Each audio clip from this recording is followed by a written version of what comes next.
দক্ষিণবঙ্গে তাপমাত্রার ইউটার্ন। দার্জিলিংয়ে শনিবার তুষারপাতের সম্ভাবনা। দার্জিলিংয়ে শিলাবৃষ্টির জেরে তাপমাত্রা নেমে এসেছে 4 ডিগ্রিতে।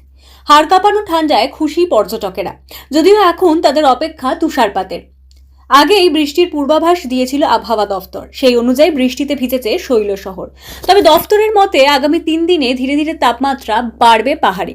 দক্ষিণবঙ্গে আপাতত তাপমাত্রায় সামান্য ঊর্ধ্বগতি দেখা যাচ্ছে।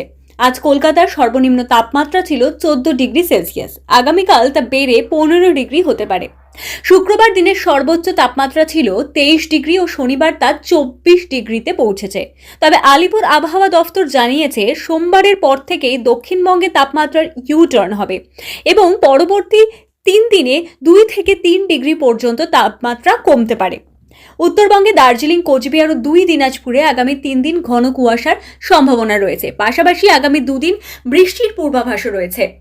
আবহাওয়া দফতরের মতে শনিবার দার্জিলিংয়ে হালকা তুষারপাত হতে পারে। অন্যদিকে রবিবার থেকে পূর্ব মেদিনীপুর, বীরভূম, নদিয়া ও উত্তর 24 পরগনায় আগামী 4 দিন হালকা কুয়াশার সম্ভাবনা রয়েছে বলে জানিয়েছে আলিপুর আবহাওয়া দফতর।